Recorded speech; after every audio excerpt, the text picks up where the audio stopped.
तो स्वागत है एक बार फिर से आपका। आपके साथ मैं हूं विद्यानाथ झा और सीधे बिहार विधानसभा से हम आपको दिखा रहे हैं बिहार चुनाव के दूसरे चरण की तस्वीरें आप तक पहुंचा रहे हैं, खबर आप तक पहुंचा रहे हैं। आपको बता दें कि 94 सीटों पर वोटिंग होने जा रही है और देखिए अब से कुछ ही पल के बाद, कुछ ही सेकंड के बाद वोटिंग शुरू हो जाएगी। जी हां, ठीक 7 बजे दूसरे दौर का मतदान शुरू हो जाएगा और इसके लिए तमाम जो बूथ हैं वहां पर इंतजाम किए गए हैं।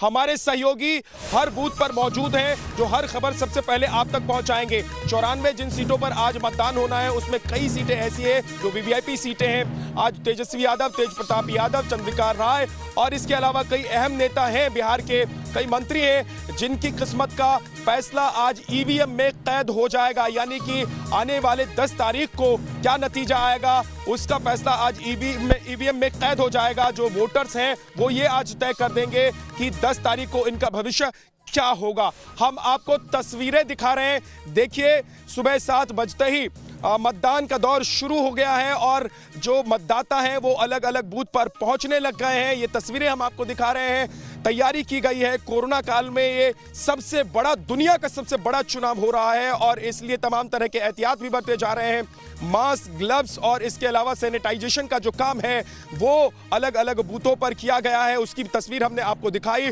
और साथ ही हम तस्वीर आपको दिखा रहे हैं दूसरे दौर के मतदान की सबसे पहली तस्वीर। ये देखिए अब मतदाता जो हैं वो मतदान केंद्रों पर पहुंचने लग गए हैं। तस्वीरों में आप देख सकते हैं कि इंतजाम क्या किए गए हैं। आज का जो दौर है चुनाव का बिहार में वो काफी अहम है। 94 सीटों पर, सबसे ज्यादा सीटों पर आज मतदान हो रहा है और ये निर्णायक दौर हो सकता है क्योंकि इस दौर में यानी कि आज जो वोटिंग होगी उससे लगभग ये तय हो जाएगा कि बिहार की विधानसभा पर किसका कब्जा होगा, कौन सा चेहरा मुख्यमंत्री के तौर पर बिहार में सामने आएगा। क्या एक बार फिर से नीतीश कुमार मुख्यमंत्री बनेंगे बिहार के या फिर तेजस्वी यादव को बिहार की जनता मौका देती है? क्या तेजस्वी यादव को यहां इस विधानसभा में मुख्यमंत्री के तौर पर बैठने का जनादेश मिलता है? हमारे सहयोगी हमारे साथ बने हुए हैं, उनके पास चलेंगे। देखिए रजनीश हमारे साथ हैं, प्रशांत हमारे साथ हैं, दीपक हमारे साथ हैं और सबसे पहले हम आपको लेकर चलते हैं आपको दीपक के पास। दीपक हमारे सहयोगी हैं। दीपक, क्या मतदान शुरू हो गया और जहां पर आप खड़े हैं वहां पर क्या मतदाता पहुंचने लग गए हैं?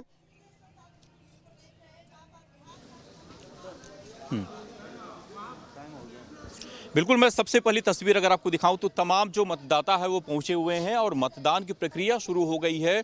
जो मतदान कर्मी है उन्होंने अब उनको, जो भी मतदाता यहां पहुंचे हुए हैं उनके जो कागज हैं उनको देख रहे हैं, साथ ही अब उनको पूरी तरह से वेरीफाई करके अब मतदान केंद्र में भेजा जा रहा है। तो पहली तस्वीर ये गोपालगंज विधानसभा की यहाँ पे हम देख रहे हैं। जो मतदाता है वो अब पहुँचना शुरू हो गए हैं। अभी कुछ देर पहले की जो स्थिति थी पूरा ये सन्नाटा था हर तरफ, लेकिन अब धीरे धीरे जैसे ही 7 बजे हैं लोग आना शुरू हुए हैं और महिलाओं की भी स्थिति अगर कहें तो काफ़ी अच्छी है यहाँ पे पहुँचने की। और दूसरे अगर मतदान केंद्र की अगर आपको तस्वीर दिखाएं, अपने विजय सुदीप गौड़ से कहेंगे कि हमारे दर्शकों को दिखाएं कि यहाँ पे भी तमाम मतदाता हैं जो पहुँचे हुए हैं। सुरक्षा पूरी तरह से चाक चौबंद है। पिछले चुनावों में हालांकि यहाँ पे किसी तरह की गड़बड़ी नहीं पाई गई थी, लेकिन इसके बावजूद जिला प्रशासन यहाँ पे किसी तरह का कोई रिस्क नहीं लेना चाहता है और पूरी तरह से यहाँ पे सुरक्षा व्यवस्था चाक चौबंद कर दी गई है। सीआईएसएफ के जवान मौजूद हैं, स्थानीय पुलिस यहाँ पे मौजूद है और पूरा जो मतदान का प्रक्रिया वो शुरू हो चुका है। मतदान केंद्रों में लोग जा रहे हैं अपने मताधिकार का प्रयोग करने के लिए और जिस जगह पर हम हैं यहाँ पर लगभग 1 दर्जन पोलिंग बूथ बनाए गए हैं जहां पे लोग पहुंच रहे हैं मतदान करने के लिए। बुजुर्ग यहां पे हैं, युवा हैं यहाँ पे और हर कोई आज अपने मताधिकार का प्रयोग करने के लिए अपने घरों से निकल रहा है। जिला प्रशासन ने भी लगातार यहाँ पे कैंपेन चलाया है। ठीक है और ये कोशिश है कि मतदान की जो पिछले सालों का जो परसेंटेज रहा है उसको इस बार बढ़ाया जाए, 58 से कम 62-65 तक किया जाए और उसको देखते हुए यहाँ पे विद्या मतदान की जो पूरी प्रक्रिया है वो पूरी तरह से शुरू हो चुकी है। ठीक है दीपक, आप नजर बना करके आपके पास लौट कर आएंगे। हमारे सहयोगी राकेश पांडे भी हमारे साथ जुड़ गए। राकेश का रुख करते हैं नालंदा में। राकेश इस वक्त मौजूद हैं। नालंदा मुख्यमंत्री नीतीश कुमार का क्षेत्र है और ये जो पूरा क्षेत्र है यहाँ का जो मतदान है, यहाँ के जो नतीजे हैं वो काफ़ी प्रभावित करेंगे। राकेश, आप नालंदा घूमे भी हैं, ज़मीनी तौर पर आपने वहाँ के हालात को देखा है। आज दूसरे दौर का मतदान होने जा रहा है, कितना महत्वपूर्ण है नालंदा और यहाँ की सीटों को लेकर अगर बात करें तो समीकरण क्या है? राकेश। निश्चित तौर पर विद्या, और देखिए दूसरे दौर का इसलिए भी है क्योंकि अगर पहले और दूसरे चरण को मिला लिया जाए तो 2/3 सीटों पर जनता अपना फैसला कर चुकी रहेगी जब आज मतदान समाप्त हो जाएगा। तीसरे दौर का जब चुनाव होगा 7 तारीख को, तो उसमें दरअसल जो फर्क होगा वो सिर्फ संख्या बल को लेकर फर्क रह जाएगा। यानी इन 2 चरणों में, पहले दोनों चरणों में साफ हो जाएगा। और निश्चित तौर पर आज का मतदान इसलिए अहम है क्योंकि बड़े चेहरे आज चुनावी मैदान में है। मुख्यमंत्री नीतीश कुमार का गृह जिला है और मुख्यमंत्री नीतीश कुमार का गृह जिला। राकेश, मैं आपको रोक रहा हूं। राकेश, मैं आपके पास लौट कर आऊंगा। बिहार के राज्यपाल इस वक्त देखिए वोट करने के लिए पहुंचे हैं और सुबह सुबह पहले मतदान, उसके बाद जलपान की जो बात प्रधानमंत्री नरेंद्र मोदी ने पहले चरण में भी कही थी और अपील किया था कि सबसे पहले आप मतदान कीजिए, उसके बाद जलपान कीजिए, तो ये जनता पर तो असर दिखाई रहा है। लेकिन दूसरी तरफ तस्वीर में देखिए बिहार के राज्यपाल पहुंच गए हैं मतदान करने के लिए और एक तरीके से ये तस्वीरें जो है वो उन वोटर्स के लिए प्रेरणा देने वाली तस्वीरें हैं जो अभी तक घर में हैं, वो निकले, सबसे पहले मतदान करें, क्योंकि ये ऐसा पर्व है जिसमें आपको शामिल होना है। आपकी भूमिका बहुत अहम है। आपका फैसला ही आपकी सरकार बनाएगी, आपका फैसला ही ये तय करेगी कि आपका नेता कौन हो। और ये तस्वीर देखिए, न्यूज नेशन पर हम आपको तस्वीर दिखा रहे हैं। बिहार के राज्यपाल पहुंच चुके हैं मतदान करने के लिए। मतदान शुरू हो गया है, दूसरे चरण का ये मतदान है। 94 सीटों पर वोटिंग होनी है और शाम 6 बजे तक वोट डाले जाएंगे। मतदान का दौर शुरू हो चुका है। अलग अलग लोगों को यही अपील करेंगे ये लोकतंत्र के पर्व में बढ़ चढ़ के हिस्सा लें। और वैसे भी बिहार जो है सबसे आगे है। जब हम लोग समझ रहे थे कि बहुत कम वोट पड़ेगा कोरोना के नाते, लेकिन फिर भी 54-55% वोट पड़ा। अब की बार मुझे उम्मीद है इससे भी ज़्यादा वोट पड़ेगा। लोगों से अपील करेंगे, लोग घरों से बाहर निकले, बड़ी संख्या में मतदान करें। बिल्कुल अपील कर रहा हूँ कि सब लोग घर से निकल कर एक वोट करें आपको। ठीक है, एक मिनट, ये फ्री है। नीतीश में दिखेगा क्या? अरे पेन की तो बिहार के राज्यपाल ने मतदान कर दिया है। वो मतदान करने के लिए पहुंचे और उन्होंने कहा तमाम जो बिहार की जनता है जिन्हें आज वोट डालना है वो अपने घर से निकले, मतदान करें। हमारे सहयोगी नालंदा से राकेश पांडे हमारे साथ मौजूद हैं। राकेश, अब आप अपनी बात पूरी कीजिए।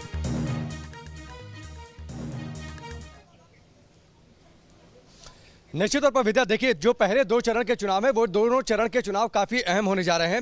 जाहिर सी बात है जिसका हम लगातार चर्चा कर रहे हैं कि पहली बार ऐसा हो रहा है हाल फिलहाल के चुनाव में कि सबसे ज्यादा चर्चा इस बार नौकरी की हो रही है, बेरोजगारी की बातचीत हो रही है। लोगों को लग रहा है कि तेजस्वी यादव जिस बात की चर्चा कर रहे हैं, तेजस्वी यादव ने कल लोगों की इस भावनाओं को समझते हुए ये जरूर कह दिया कि 10 लाख नौकरियां देंगे और जरूरत पड़ेगी तो मुख्यमंत्री और विधायकों की सैलरी काटी जाएगी। यानी नेताओं की सैलरी काटकर वो पैसा देंगे जो लगातार वो युवा नौकरी संवाद कर रहे हैं। अब देखना यह होगा कि जनता उनकी इन बातों से कनेक्ट कितना कर जाती है। तेजस्वी इस बात को बखूबी समझ रहे हैं कि इस समय जो सबसे ज्यादा लोग जिस मुद्दे से जुड़ सकते हैं वो नौकरी और रोजगार की बातचीत है। इसलिए वो लगातार अपने चुनावी रैलियों में दाएं बाएं की कोई बात नहीं कर रहे, वो लगातार इस बात की चर्चा कर रहे हैं कि कैसे नौकरी मिल सकती है, कैसे रोजगार दिया जा सकता है और इसी से निपटना। दरअसल तो रोजगार और विकास एक मुद्दा है और बड़ा मुद्दा है, लेकिन क्या इस मुद्दे पर वोट पड़ रहा है बिहार में? पहले चरण में क्या इसी मुद्दे पर वोट पड़े और दूसरे चरण में भी क्या यही होगा? राकेश, आपको एक बार फिर से मुझे रोकना पड़ रहा है। सुशील मोदी पहुंच गए हैं वोट डालने के लिए। हम तस्वीर दिखा रहे हैं अपने दर्शकों को। देखिए, सुशील मोदी पहुंचे। पहले बिहार के राज्यपाल को आपने देखा, वो वोट डालने के लिए पहुंचे। सुशील मोदी पहुंचे वोट डालने के लिए। बहुत अहम दौर है ये, दूसरे दौर का आज मतदान हो रहा है बिहार में। 94 सीटों पर वोटिंग हो रही है, लेकिन ये दौर इसलिए भी अहम है क्योंकि सबसे ज्यादा सीटों पर इस दौर में मतदान होना है। आज मतदान की प्रक्रिया शुरू हो गई है। तस्वीरों में ये देखिए आप, सुशील मोदी पहुंचे हैं मतदान के लिए, वोट करने के लिए। और इससे पहले राज्यपाल जब मतदान करने के लिए पहुंचे, उनसे सवाल किया गया तो उन्होंने सीधे सीधे बिहार की जनता से, बिहार के आज के वोटर से कहा कि आप अपने घर से निकलिए और मतदान कीजिए। काफी अहम दिन है ये, लोकतंत्र का पर्व होता है और इस दिन आपको अपने मताधिकार का इस्तेमाल करना चाहिए क्योंकि आगे का जो भविष्य है, आपका नेता है, आपकी सरकार है, वो कौन हो ये तय करने का दिन आज आपके लिए है। आगे आप शिकायत नहीं कर सकते। अगर आज आपने मतदान नहीं किया, अपने मताधिकार का इस्तेमाल नहीं किया, तो फिर आप शिकायत करने वाले भी नहीं हो सकते। आज के दिन ही आपको यह तय करना पड़ेगा कि आपका भविष्य, आपका नेता, आपका मुख्यमंत्री, आपका एमएलए कौन हो। इसलिए अपने घर से निकलिए और सोशल डिस्टेंसिंग का किस तरीके से पालन किया जा रहा है उसकी भी तस्वीर देखिए क्योंकि ये बहुत अहम दिन है और आज क्योंकि मतदान होना है और मतदान केंद्रों पर पहले से दिशा निर्देश लिखे गए हैं, बताया गया है, लोगों तक ये मैसेज पहुंचाया गया है कि कैसे आपको मतदान करना है, सोशल डिस्टेंसिंग का ध्यान रखना है और इस बात को लेकर वहां जो व्यवस्था की गई है वो किस तरीके की है वो भी तस्वीर में आप देखिए। सोशल डिस्टेंसिंग का ध्यान रखते हुए मतदाता खड़े हैं और ये देखिए तस्वीर में सुशील मोदी आपको दिखाई दे रहे हैं जो पहुंचे हैं मतदान करने के लिए, लेकिन मतदान केंद्रों पर मास्क, ग्लव्स, सैनिटाइजेशन और सोशल डिस्टेंसिंग का ध्यान रखा जा रहा है जैसा कि निर्देश दिया गया था। राकेश पांडे हमारे साथ जुड़े हुए हैं। राकेश, बिहार में आप भी घूम रहे हैं, मैं भी घूम रहा हूं। बिहार में एक बात कही जा रही है कि जो जेडीयू का वोटर होता है और बीजेपी के जो वोटर होते हैं वो बहुत ज्यादा बोलते नहीं हैं, वो अपना काम तभी करते हैं जब उनको मतदान करना होता है और उनको मतदान किसको करना है वो आखिरी वक्त तक किसी को बताते नहीं है। लेकिन हमने घरों से बाहर निकले, दूरी बनाए रखें, सोशल डिस्टेंसिंग का पालन करें, मास्क लगा के रखें और अपने वोट का अवश्य मतदान करें।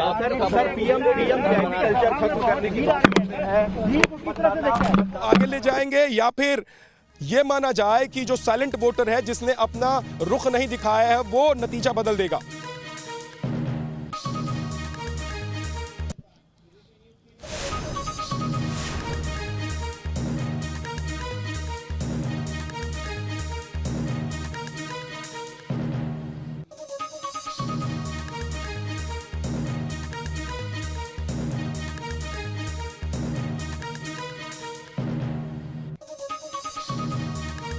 तो आपको बता दें कि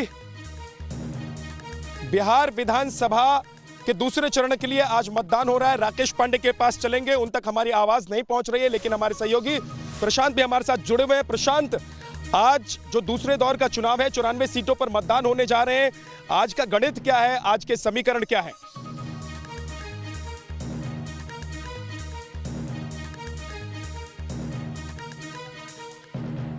राकेश हमारे साथ जुड़ गए हैं। राकेश, जैसा कि मैंने सवाल पूछा था कि जो चुपचाप मतदान करने वाले मतदाता हैं वो बिहार का भविष्य तय कर देंगे, वो नतीजा बदल देंगे, या फिर जो रैलियों में हम भीड़ देख रहे हैं तेजस्वी की, उन रैलियों को देखकर ऐसा लग रहा है कि कुछ नया होने वाला है बिहार में? देखिए, रैलियों में भीड़ जुटना अलग बात है विद्या, और उन भीड़ का वोट में कन्वर्ट हो जाना ये एक अलग बात है। ये आप बेहतर तरीके से समझते हैं। ये बात तो तय है। देखिए, ये तो तस्वीर साफ करेगी कि क्या वाकई बीजेपी के वोटर शांत हैं या ये जो 15 साल की एंटी इनकम्बेंसी की बातचीत कही जा रही है वो हावी होती है।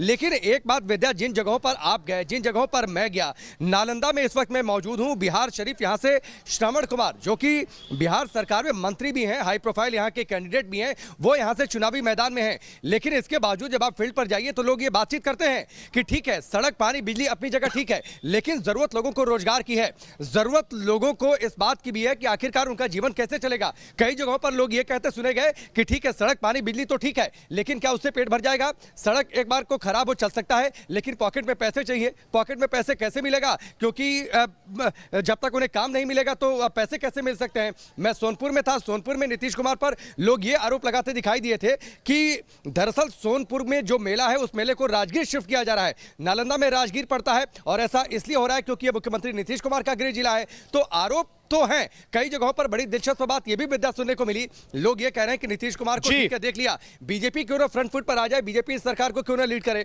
कई लोग चिराग पासवान की बातचीत करते दिखाई दिए।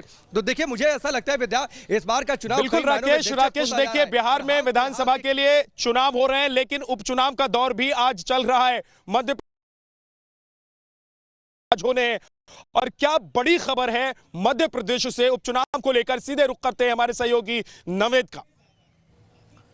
शुक्रिया विद्या। और इधर बिहार चुनाव की तो पल पल की अपडेट हम दे ही रहे हैं, लेकिन 10 राज्यों की 54 सीटों पर आज उपचुनाव भी है, उन पर भी न्यूज़ नेशन लगातार नजर बनाए हुए है। और आपको बता दें कि मध्य प्रदेश की जो 28 सीटें हैं उन पर आज उपचुनाव हो रहा है और बहुत ही निर्णायक चुनाव है ये, क्योंकि इसमें सरकार भी बदल सकती है। 28 सीटों में से 25 पर अभी बीजेपी और कांग्रेस में सीधी टक्कर है। मध्य प्रदेश में 12 मंत्री ऐसे हैं जिनकी साख दांव पर है। तो इधर गुजरात के 8 सीटों पर और उत्तर प्रदेश की 7 सीटों पर भी उपचुनाव होना है। आपको बता दें कि यूपी में 88 उम्मीदवारों की किस्मत पर आज फैसला होगा। वहीं झारखंड, नागालैंड में भी 2-2 सीटों पर उपचुनाव है। तेलंगाना, छत्तीसगढ़ और हरियाणा में 1-1 सीट पर उपचुनाव होने हैं। 3 तस्वीरें आपको दिखा रहे हैं किस तरीके से आज चुनाव का दिन है। दूसरे राउंड के लिए बिहार में वोट डाले जा रहे हैं। वहीं मध्य प्रदेश में 28 सीटों के लिए उपचुनाव होना है और उस पर आज वोटिंग शुरू हो चुकी है। तो वहीं उत्तर प्रदेश में भी 7 सीटों पर वोटिंग को लेकर आप देख सकते हैं किस तरह की तैयारियां हैं। सबसे बड़ा चुनाव आज का हम इसलिए कह रहे हैं क्योंकि लॉकडाउन के बाद कोरोना काल में आज जो सीटों पर वोट डाले जा रहे हैं वो अब तक का सबसे बड़ा चुनाव है और इसीलिए चुनाव आयोग को आज बहुत ज़्यादा तैयारियां करनी पड़ी है। और यही कह रहे हैं कि वो जो पोलिंग बूथ है उनकी संख्या बढ़ा दी गई है, साथ ही जो वोटिंग पैटर्न है उसमें भी थोड़ा सा बदलाव आया है। ये मध्य प्रदेश का रुख करते हैं। मध्य प्रदेश से मेरी सहयोगी दीप्ति जुड़ गई हैं। दीप्ति, पिछला चुनाव युवराज बनाम शिवराज था, इस बार तो युवराज और शिवराज दोनों एक साथ आ गए हैं। किस तरीके से कमलनाथ इन दोनों को टक्कर दे पाएंगे?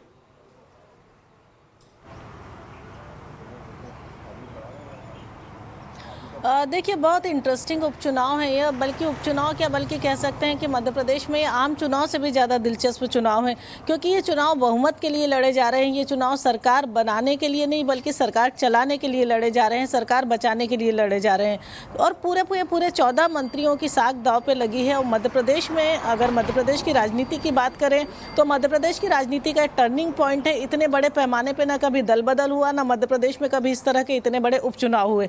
तो सभी नेताओं की साख दांव पर है, चाहे मुख्यमंत्री शिवराज सिंह चौहान की बात कर लें, चाहे पूर्व मुख्यमंत्री कमलनाथ की बात कर लें, या फिर राज्यसभा सांसद ज्योतिरादित्य सिंधिया की बात कर लें। अगर सिंधिया की बात करें तो उनकी साख तो सबसे ज्यादा दांव पर लगी है, बल्कि कह सकते हैं कि उन्होंने अपने पॉलिटिकल करियर का सबसे बड़ा दांव खेला था। तो अब उनके राजनीतिक जीवन आगे कैसा होगा, उनका पॉलिटिकल करियर आगे कैसा होगा, किस तरह से वो अपने समर्थकों को जीत दिला पाएंगे। और उस स्थिति में जब वो मध्य प्रदेश से ही लोकसभा का चुनाव हार गए थे तो उसी इलाके में अपने समर्थकों को कैसे जीत दिलाएंगे और किस तरह से उनकी जो खोई हुई राजनीतिक जमीन है या राजनीतिक रसूख है उसको किस तरह से पा पाएंगे। अपने आप में बड़े इंटरेस्टिंग चुनाव है। और अगर हम बीजेपी की बात करें तो बहुमत के बहुत पास है। केवल 9 सीटें आने पे बीजेपी 116 के बहुमत के आंकड़े को छू लेगी। कांग्रेस बहुमत से बहुत दूर है, क्योंकि जितनी भी सीटों का नुकसान हुआ है 28 सीटों में वो सभी कांग्रेस की थी। तो कांग्रेस बहुमत से दूर है, पर कांग्रेस को बड़ा कॉन्फिडेंस है कि वो वापस आएगी, कमबैक करेगी। और बड़ा इंटरेस्टिंग इस बार मध्य प्रदेश का चुनाव इसलिए भी था क्योंकि कांग्रेस 2 टुकड़ों में बट चुकी है। कांग्रेस का एक बड़ा धड़ा जो है बीजेपी के साथ आ गया, ज्योतिरादित्य सिंधिया और उनके समर्थक।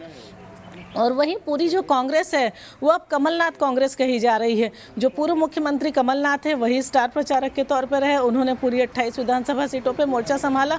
और जितना भी चुनाव है, जिस तरह 2018 में 3-4 चेहरे थे, लेकिन इस बार के उपचुनाव में केवल पूर्व मुख्यमंत्री कमलनाथ का चेहरा है। तो निश्चित ही मध्य प्रदेश की राजनीति के इन 3 बड़े नेताओं की साख दांव पर लगी है। जो मुख्यमंत्री शिवराज सिंह चौहान है उनके लिए सबसे बड़ी चुनौती ये है कि 2018 में कई सारे डिफरेंसेस के चलते बीजेपी सत्ता से काफ़ी दूर हो गई थी, सत्ता में नहीं वापसी कर पाई थी। तो अब उसको वो किस तरह से साथ पाएंगे। और दूसरा जो 7-8 महीने का कोविड काल का उनका जो पूरा कामकाज था उसको जनता ने कितना पसंद किया। तो ये चुनाव मध्य प्रदेश की राजनीति में बहुत महत्वपूर्ण है, क्योंकि इससे पहले इस तरह के चुनाव नहीं हुए। और इसलिए भी महत्वपूर्ण है क्योंकि सरकार बचाने, सरकार चलाने सभी के हैं और 3 बड़े नेताओं की साख इसमें दांव पर लगी हुई है। जो विधानसभा चुनाव था उसमें जब रिजल्ट आए थे तो सारे विश्लेषकों ने यही कहा था कि बीजेपी का कार्यकर्ता जो कैडर है वो कहीं ना कहीं दूर हुआ था, जिसका फायदा कांग्रेस को मिला और वो सरकार बना गए थे।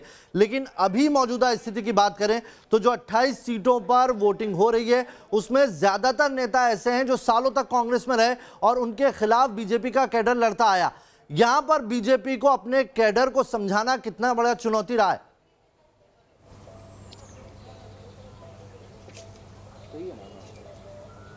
बिल्कुल, सबसे बड़ी चुनौती यही है विद्या, जैसे कि मैं बता रही हूँ कि 2018 में बीजेपी की जो है अपने डिफरेंसेस के चलते सत्ता में नहीं आ पाई थी। लेकिन 2020 की स्थितियाँ क्या हैं, क्योंकि बहुत से लोग जब 2018 में ही संतुष्ट नहीं थे तो इतने सारे नए लोगों की ज्वाइनिंग के बाद इनको कहाँ जगह मिल पाएगी, इनका पॉलिटिकल करियर क्या होगा, इनका राजनीतिक भविष्य क्या होगा। और कई सारी सीटों पर तो इस तरह की स्थितियाँ बनी हैं कि जो राजनीतिक विरासत है वो तक खत्म हुई है। जैसे पूर्व मुख्यमंत्री कैलाश जोशी के बेटे हैं दीपक जोशी, वो हाटपिपलिया से हमेशा चुनाव लड़ा करते थे, लेकिन लेकिन अब हाटपिपलिया से जो कांग्रेस से बीजेपी में आए हैं वो विधायक जो हैं वो कैंडिडेट अब बीजेपी का चेहरा है। तो बीजेपी में ये बात कहीं ना कहीं अंदर खाने से आ रही है कि कार्यकर्ता अनबने ढंग से काम कर रहे हैं, बहुत घुल मिल नहीं पा रहे हैं। जिन कार्यकर्ताओं ने लगातार ग्वालियर चंबल इलाके में महल की राजनीति के खिलाफ खड़े होकर राजनीति करी, वो अब महल के लोगों को किस तरह से एक्सेप्ट करेंगे, किस तरह से सिंधिया समर्थकों को अपने साथ रखेंगे। बयानबाजियों का भी दौर बहुत चला है दीप्ति इस चुनाव में, और ऐसे ऐसे बयान आए हैं जिनको लेकर बार बार चुनाव आयोग ने भी तमाम जो स्टार प्रचारक थे उनके ऊपर लगाम लगाई। आप बने रहिएगा हमारे साथ, आपसे पल पल की अपडेट लेते रहेंगे। फिलहाल एक छोटा सा ब्रेक लेना होगा।